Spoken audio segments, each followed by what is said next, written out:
pivoting once again, this time to Florida, where a retrial date has been set for rapper YNW Melly. The accused murderer, whose legal name is Jamell Demons, will head back to trial September 10th, 2025. Demons is charged in the double murder and the shooting deaths of his friends, Anthony Williams and Christopher Thomas Jr. Co-defendant Cortland Henry was believed to be driving the car at the time of the incident. The defense says that Melly and his friends were victims of a drive-by shooting, but the state thinks that it was Melly who pulled a gun on his friends. All right, so the mistrial was declared a year ago already. What do you guys think about this case, Robin, in terms of, once again, a retrial in a case? Is it going to be any better for the prosecution? Do you expect it's going to be worse, which many times it is? I think it's going to be worse for the prosecution. I think that the reason why there was a mistrial is obviously because they didn't have as strong a case as they thought. I think they were relying on a lot of forensic evidence about where the casings were in the vehicle, and sort of rumors about there perhaps being squabbles between the crew. But I just don't think it was enough to carry the day. And I think going back in and trying it again is generally a mistake. Yeah. What do you think, Krista? Yeah, I agree. And unless you have new facts that you've discovered, or a new theory to look at this case, I think that what you have is a case where the defense has just gotten a focus group, and they have seen your playbook, and they can really sharpen their skills as well. So unless there's something new that has come up, I think it is not a good idea. I think you're just going to get the same result, or maybe you'll just get an acquittal. Yeah, I mean, Robin, that's an interesting point there. A lot of times the value that I had as a prosecutor was the element of surprise, how I put my case on, the manner in which I presented my case, the witnesses that were in my primacy and recency, toolkit. And now there's transcripts that are being created with all those witnesses, and invariably witnesses will testify different. So that makes the prosecution's case much more difficult, don't you think? Much, much, much more difficult. And also the publicity of this loss, right? Everybody knows that this case did not end in a conviction. That will be out in the public, that's out in the news, that's out to the witnesses, that is out to everyone. If people begin changing their stories or trying to come up with new theories, it's just going to be a mess. I think it's going to give the defense lots and lots and lots of ammunition and ways to move to make sure that this does not go in the prosecution's direction. Yeah, Chris, I think it's about time to just say real quick, and we got about 30 seconds, the decisions prosecutors have to make after a mistrial as to whether to go forward or not. There are times where you just got to give up the ghost. And sometimes maybe after 2, 3, 4 times, it's that time. But I guess it's not now, right? 30 seconds. Yeah, I mean, that's hubris, I think, right? And, you know what you've got, and you've got to make that decision. And it's a tough one. And it's one that you really have to do in talking with the families as well, because a lot of times that does drive the prosecutor's, ego a little bit more to get that conviction, hopefully. So hopefully there is some thoughtful retrospect on what happened, and maybe a come to Jesus conversation. Yeah, that is a really, really good point, that the victim's family can really drive the bus on the ultimate decision.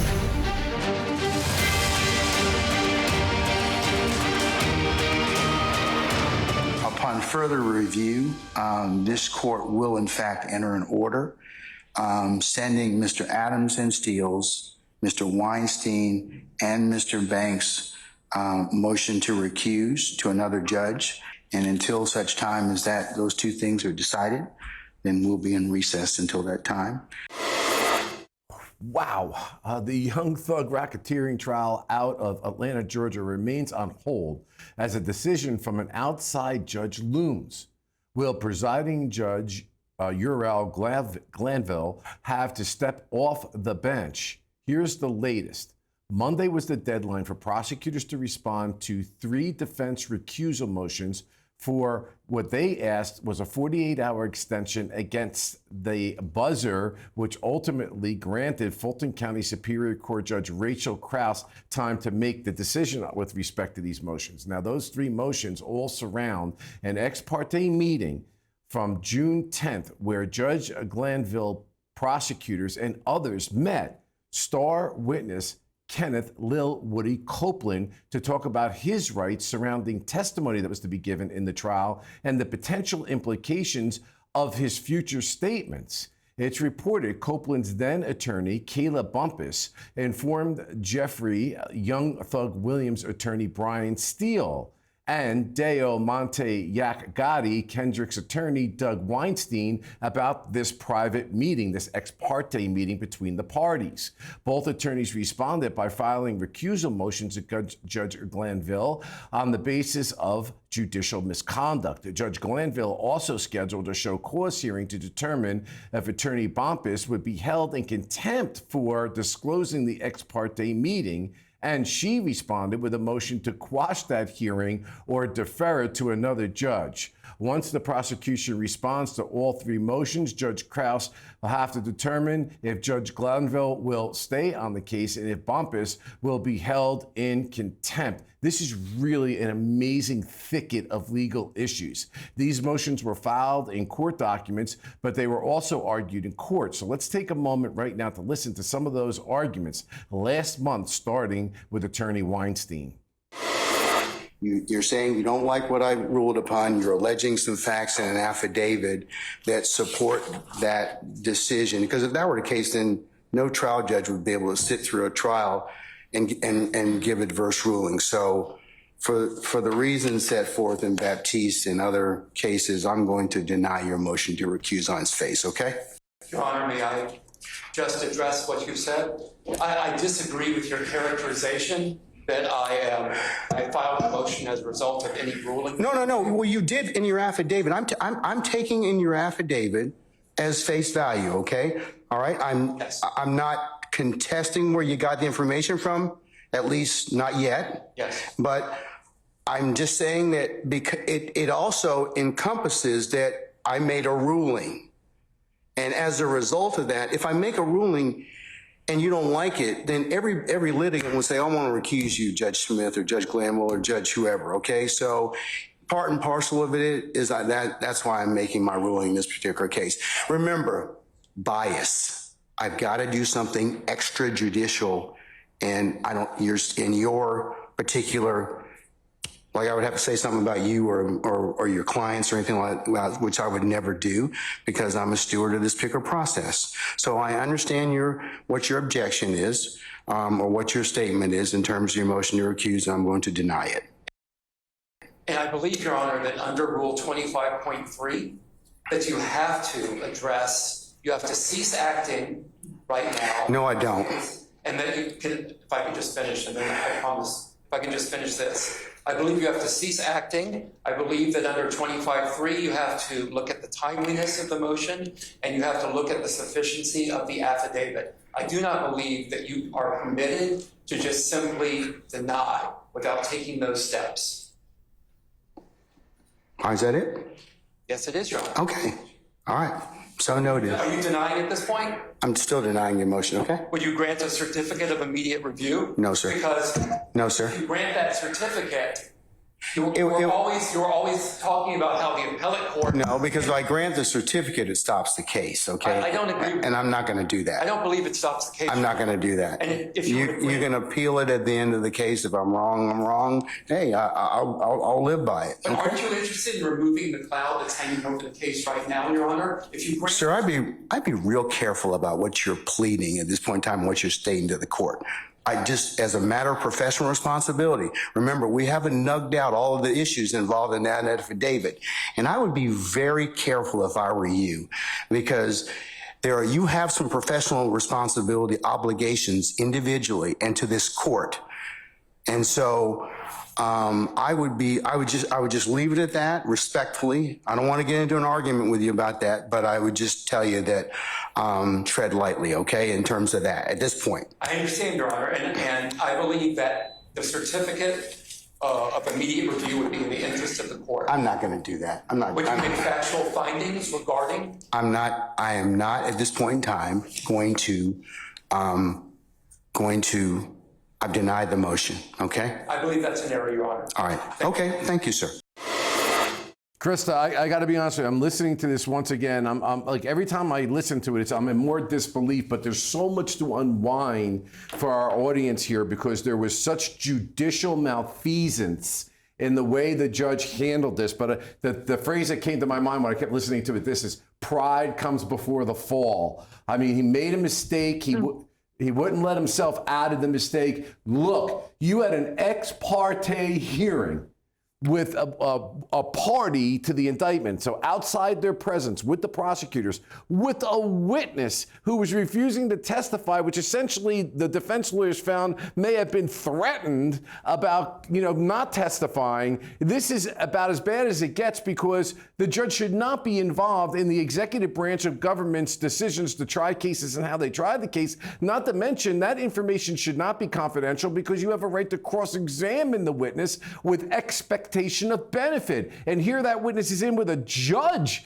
being whatever cajoled would have you. Then the attorneys found out about it. The judge didn't want to address the substantive issue as to why he's having an ex parte conversation with, once again, a witness in a case, and instead held the lawyer in contempt of court, threatened to put him in jail, which caused the defense bar to go crazy. And I'm sorry, Your Honor, this is my last rant here.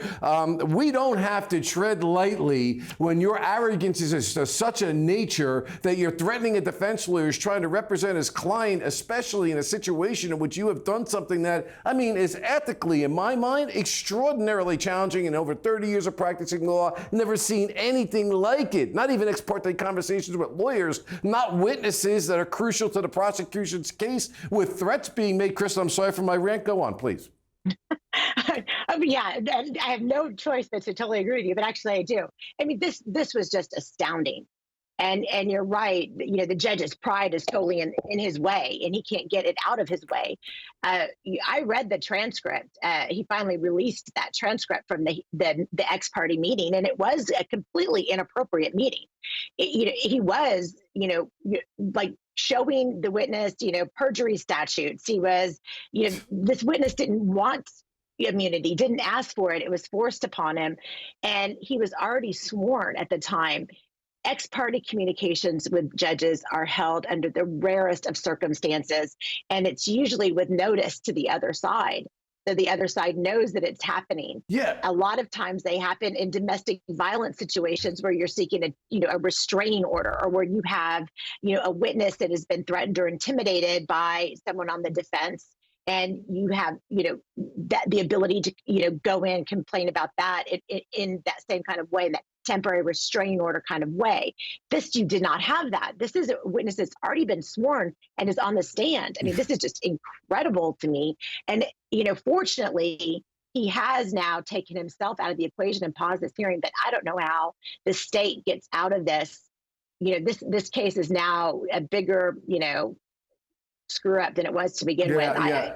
Who knows? What a waste of taxpayer dollars. I almost don't want to talk about it to either one of you because you both are awesome lawyers, and the more I talk about it, the more we can go into other areas. I want to have this question over here, but now you brought up something. So, Robin, the point here is that he is involved. I have never seen this, a judge involved. It's usually the prosecutor and the defense lawyer for the witness that could be involved in negotiations about what this, that, and the other mean, because the defense is entitled to know what threats have been made, what expectation of benefits. Judges are never get themselves involved in something like this. And to the point that was just made by Krista, which I wasn't even going to go there, but I got to go there, is if you're a decent prosecutor, you don't put yourself in an environment where you too are doing something that is outrageous to do, because even if you get a conviction, you're going to win a battle and lose a war on appeal. What's happening here? Yeah, this is a very bizarre situation, in a case that was already quite bizarre. This judge has obviously added just more ammunition and fuel to the fire here by showing that he is, arguably part of the prosecution's team almost. It doesn't even seem like he's remotely trying to appear unbiased in any real or meaningful way. And the best decision he has made is to just stop this trial altogether and send these motions for recusal. Best decision he made when he was forced to make that decision. Yes, it's terrible that it's come to this, but here we are. Yeah, listen, I got to stop the questioning right here because the producer wants to cut this a little bit short. She wants to have a blood pressure cuff brought in to make sure I'm going to be okay after listening to all this. So in the meantime, we're going to take a break. We'll be right back.